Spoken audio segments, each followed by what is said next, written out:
वाल्मिक कराडच्या रिमांडवर रात्री उशिरा सुनावणी घेण्याची कोर्टाला सीआयडीनं विनंती केलेली होती। केज कोर्टानं सीआयडीची ही विनंती मान्य केलेली आहे। त्यामुळे सीआयडी आजच वाल्मिक कराडला कोर्टात हजर करणार असल्याचं समजतंय। केज कोर्टानं सीआयडीची विनंती मान्य करत रात्री 8 वाजता ही सुनावणी आता ठेवलेली आहे।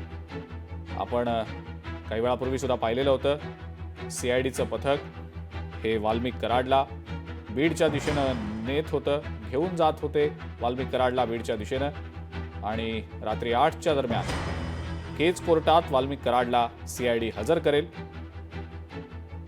रात्री उशिरा सुनावणी घेण्याची विनंती सीआयडी मार्फत केज कोर्टाकडे करण्यात आलेली होती आणि कोर्टानं सीआयडीची ही विनंती मान्य केली आहे।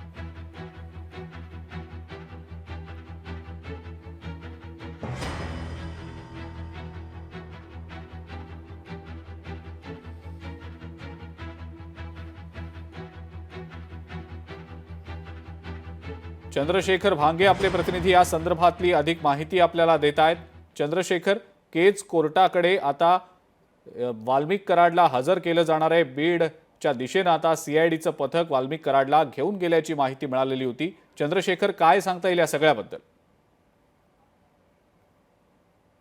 खरं तर वाल्मिक कराड याला सीआयडीचं जे तपास पथक आहे ते केसच्या दिशेने घेऊन गेलेलं आहे। काही वेळापूर्वी आपण पाहिलं की वाल्मिक कराड याला सीआयडी कार्यालयातून बाहेर काढण्यात आलं। त्या वेळेनंतर बायपास रस्त्याने जे आहे ते सोलापूर मार्गे त्याला केसच्या दिशेने घेऊन गेलेले आहेत। आपण पाहिलं की मस्साजोगाईचे जे सरपंच आहे संतोष देशमुख यांच्या आरोप आहे त्यांच्या हत्येचा त्यांच्यावरती, आणि गेल्या 22 दिवसापासून वाल्मिक कराड जे आहेत फरार होते।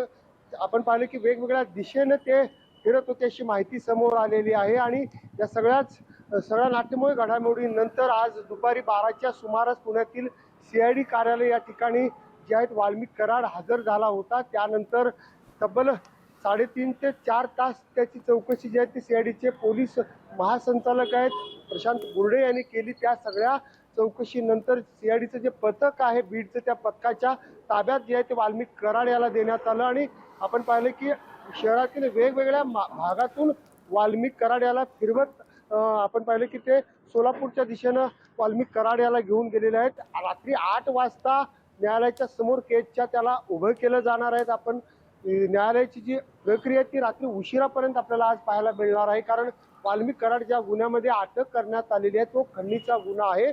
आपण 302 जो संतोष देशमुख यांच्या हत्येचा गुन्हा आहे त्यामध्ये वाल्मिक कराड याला वर्ग करतात का हे पाहणं महत्त्वाचं असणार आहे आणि या सगळ्या घडामोडीवरती आपलं लक्ष लागून राहणार आहे। ठीक आहे चंद्रशेखर, धन्यवाद। सविस्तर माहिती आपण दिलीत त्याबद्दल आणि या संदर्भातल्या अपडेट्स आपण सातत्यानं तुमच्याकडनं जाणून घेणारच आहोत।